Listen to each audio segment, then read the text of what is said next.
किसका पत्र है उमा? सास ने पूछा। पिताजी का पत्र है माँ जी। गृह प्रवेश के लिए उत्सव का आयोजन कर रहे हैं। मुझे भी बुलाया है। उसने उत्तर दिया। जाना चाहती हो क्या? पति ने प्रश्न किया। कहीं जाने का प्रश्न ही नहीं उठता। बबलू की परीक्षा है, फिर मुझे भी तो छुट्टी नहीं मिलेगी। वैसे भी हम इतने स्वतंत्र थोड़े ही हैं कि जब मन आया अटैची उठाकर चल पड़े। उमा व्यंग से मुस्कुराते हुए बोली। उसकी बात सुनकर पति भी मुस्कुराकर रह गए। माँ दूसरी ओर देखने लगी, पर मीना तिलमिलाकर रह गई। पुरानी घटनाएं तेजी से उसकी आंखों के सामने घूमने लगी। घड़ी में समय देखते हुए मीना अपने पति मनोज से बोली थी। कितनी देर कर दी? गाड़ी छूटने में केवल 1 घंटा रह गया है। मैंने तुम्हारे कार्यालय में कई बार फ़ोन किया था। कहाँ चले गए थे? क्यों, कहाँ जाना है? क्या मुझे और कोई काम नहीं है जो सदा तुम्हारी ही हाजिरी में खड़ा रहूं? मनोज सुनते ही झुंझला गया था। कितनी जल्दी भूल जाते हो तुम। सुबह ही तो बताया था कि माँ का फ़ोन आया है। मीना ने याद दिलाया। सहारनपुर से आए हुए कितने दिन हुए हैं? पिछले सप्ताह ही तो लौटी हो, अब फिर जाने की तैयारी कर ली। अरे तो क्या हो गया? बेटी हूँ उनकी, बुलाएंगी तो क्या जाऊंगी नहीं? तुम क्या जानो माता पिता अपनी संतान से कितना प्यार करते हैं। मीना नाटकीय अंदाज में बोली। तुम्हारे कुछ ज़्यादा ही करते हैं। मेरे भी माता पिता हैं। 1 वर्ष हो गया विवाह को। कितनी बार गया हूँ मैं। पुरुषों की बात दूसरी है। तुम तो पिछले 10 वर्ष से छात्रावास में ही रहते आए हो। अब भला उन्हें तुमसे कितना लगाव होगा। तुम तो परिवार के साथ रहते हुए अधिकतर मित्रों के साथ ही घूमते रहते हो। इसीलिए तो तुम्हारे माता पिता तुम्हें याद नहीं करते। व्यर्थ की बातें करने की आवश्यकता नहीं है। माँ जी का फिर फ़ोन आए तो कह देना अभी आना संभव नहीं है। यहाँ मेरे माता पिता भी आने वाले हैं। क्या? हाँ, आज ही पत्र आया है। मनोज ने एक अंतर्देशीय पत्र निकालकर सामने रख दिया था। तब तो और भी आसान है। माँ जी आ जाएंगी तो तुम्हें खाने पीने की भी सुविधा हो जाएगी और अकेलापन भी नहीं अखरेगा। मीना ने छोटी बच्ची की तरह प्रसन्न होकर कहा। जरा सोचो, विवाह के बाद पहली बार वे लोग आ रहे हैं। तुम चली जाओगी तो उनके मन को कितनी ठेस पहुंचेगी। मनोज ने समझाने का प्रयत्न किया। मेरे माता पिता की भावनाओं की भी कुछ चिंता है तुम्हें। मैं उनकी इकलौती बेटी हूँ। कजरी तीज का व्रत बड़ी धूमधाम से मनाते हैं हम लोग। 3 दिन तक उत्सव चलता है।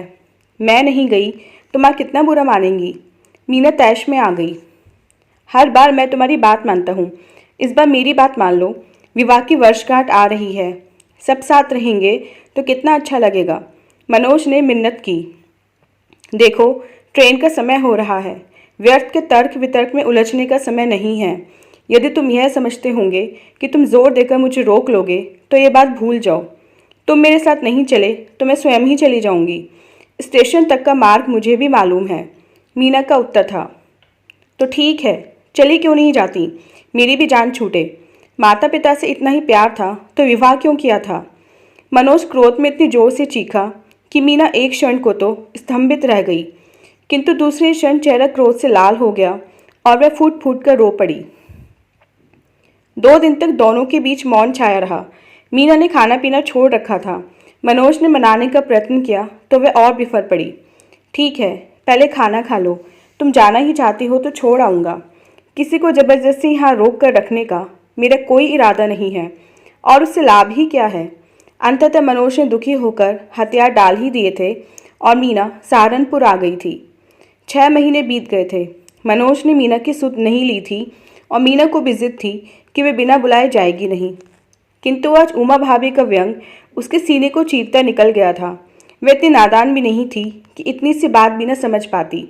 वह फिर सोचने लगी। भाभी की बात सुनकर माँ भी चुप रह गई थी। इस बात ने उसे और अधिक आहत किया था। पहले भी मैं कई बार मीना को खोद खोद कर पूछ चुकी थी कि इतने दिन बीत गए हैं, मनोज का कोई पत्र क्यों नहीं आया। उन्हें पत्र लिखने की आदत नहीं है माँ। वह हंसने का प्रयत्न करती पर हंस न पाती। किंतु आज इस घटना ने उसे पूर्णतः उद्वेलित कर दिया था। अपने कमरे में अकेली बैठी चुपचाप आंसू बहाती रही। अरे मीना, क्या बात है? शाम होने को आई, अभी तक सो रही हो? अचानक उमा ने आकर कमरे की बत्ती जलाई तो वह चौंक कर उठ बैठी और वर्तमान में आ गई। रोते रोते कब आँख लग गई थी वह समझ ही न पाई। तबीयत ठीक नहीं है भाभी, बत्ती बुझा दो। वह बोली, बुखार तो नहीं है?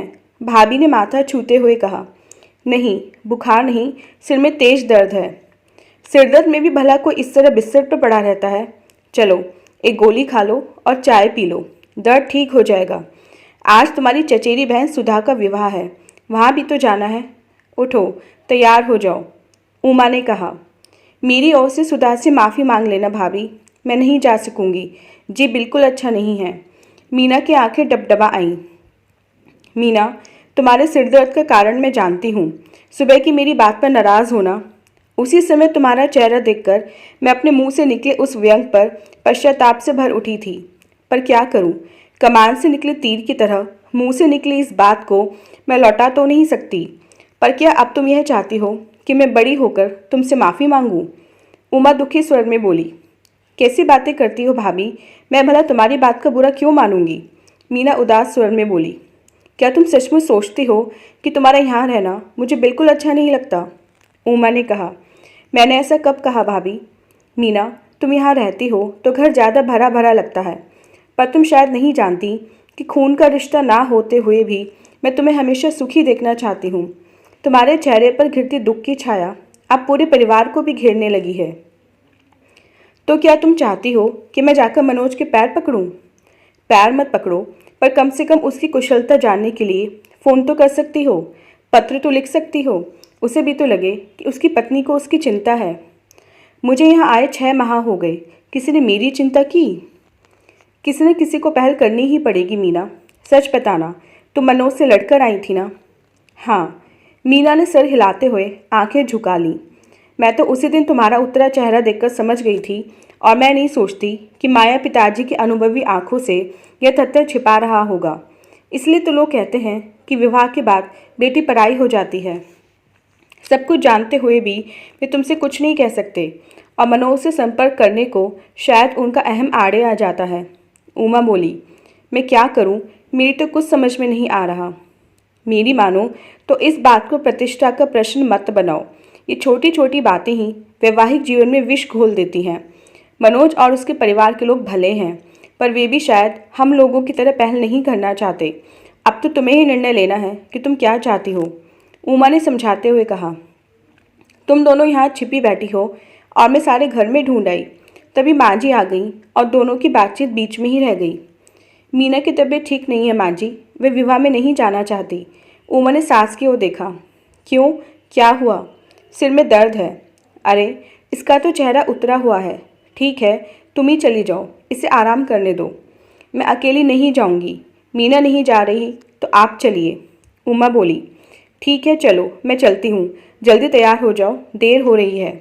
सबके जाते मीना उठी। उमा भाभी से बातचीत करके उसका मन काफ़ी हल्का हो गया था। वह दिल्ली मनोज को फ़ोन करने का प्रयत्न करने लगी, पर जब बहुत देर तक संपर्क नहीं हुआ तो उसका मन अजीब सी आशंका से भर उठा। तभी उसे याद आया कि मनोज के पड़ोसी लाल भाई का फ़ोन नंबर उसके पास है, अतः उसने उनसे संपर्क करने का निश्चय किया। नमस्ते भाभी जी, मैं मीना बोल रही हूँ। मनोज कैसे हैं? काफ़ी दिनों से कोई समाचार नहीं मिला। मीना लाल भाई की पत्नी की आवाज़ पहचान कर बोली। अरे, मीना बोल रही हो? क्या हो गया तुम्हें? इस बार तो मायके जाकर जम ही गई, यहाँ आने का नाम ही नहीं ले रही। एक क्षण को मीना मौन खड़ी रह गई। किस मुंह से कहे कि वह मनोज की प्रतीक्षा में आंखें बिछाए बैठी है। हेलो, लाल भाई की पत्नी पुनः बोली। जी हाँ, मैं बोल रही हूँ, आवश्यक कार्यवश नहीं आ सकी। बहुत देर से मनोज को फ़ोन करने का प्रयत्न कर रही थी, पर मिला ही नहीं। वे कैसे हैं? कैसे होंगे? तुम्हारी अनुपस्थिति में रंगरलियाँ मना रहे हैं। हर दूसरे दिन नई लड़की के साथ घूमते नजर आते हैं। मैंने तो समझाया भी, पर कौन सुनता है। तुमने फ़ोन किया तो मैंने बता दिया, परंतु मेरा नाम मत लेना, व्यर्थ ही मनोज बुरा मानेगा। वे बोली। घर के सदस्य विवाह से लौटे तो मीना अस्त व्यस्त दशा में बैठी थी, चेहरा आंसुओं में भीगा था। क्या हुआ मीना? देखते ही सबने संवेद स्वर में पूछा। मुझे दिल्ली जाना है, वह शून्य में देखती हुई बोली। अब इस समय? रात के 12 बजे हैं। भैया आश्चर्यचकित हो बोले। पर क्या हुआ? माँ उलझन भरे स्वर में बोली। मुझे यहाँ भेजकर मनोज रंगरलियाँ मना रहा है। तुम्हें कैसे मालूम? पिताजी ने पूछा। उनकी पड़ोसन ने बताया, मैंने फ़ोन किया था। सुबह चली जाना, इतनी देर में कुछ नहीं बिगड़ेगा। तुम्हारे भैया जाकर छोड़ आएंगे, पिताजी बोले। वह रात बच्चों को छोड़कर सबने आंखों में ही काटी। दूसरे दिन सूर्योदय से पूर्व ही मीना पहली बस पकड़कर भैया के साथ दिल्ली रवाना हो गई। दोनों भाई बहन घर पहुंचे तो मनोज तो नहीं था, पर उसकी माँ वहाँ थी। आप कब आई माँ जी? अभिवादन के बाद भैया ने पूछा। मैं तो 4 महीने से पूरे परिवार को छोड़कर यहाँ पड़ी हूँ। सोचा था मनोज का विवाह हो गया तो उसकी चिंता करने की आवश्यकता नहीं है, पर वह लगभग 4 महीने पहले बहुत बीमार हो गया था और मीना सहारनपुर जाकर ऐसी बैठी कि अपने परिवार को भूल ही गई। मनोज की माँ शिकायत भरे स्वर में बोली। सचमुच गलती मीना की है माँ जी, पर इस बार क्षमा कर दीजिए, नासमझ है, आगे से ऐसी भूल नहीं होगी। भैया बोले। कैसी बातें करते हो बेटा, मैं तो प्रसन्न हूँ कि घर की लक्ष्मी घर आ गई है, अब अपना घर संभाले और मुझे मुक्ति दे, वे बोली। मनोज काफ़ी रात गए घर लौटा।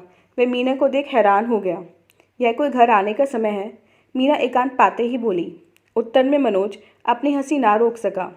इसमें हंसने की क्या बात है? मीना ने नाराज़गी से कहा। नहीं, हंसने की कोई बात नहीं है, पर अब तो रोज़ ही मुझे इस प्रश्न का उत्तर देने के लिए तैयार रहना पड़ेगा, मनोज बोला।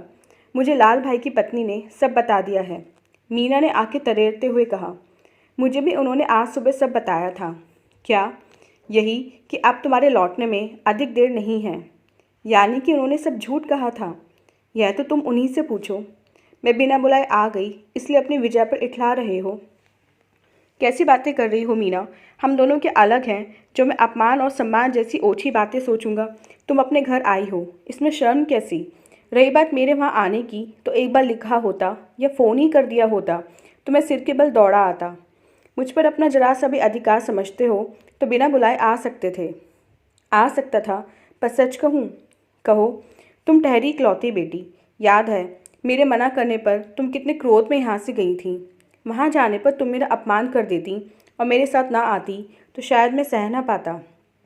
मीना सोच रही थी कि मनोज के विचार कितने सुलझे हुए हैं, और एक वह है जिसने अपनी हठ धर्मी के कारण सबके जीवन में विष घोल दिया।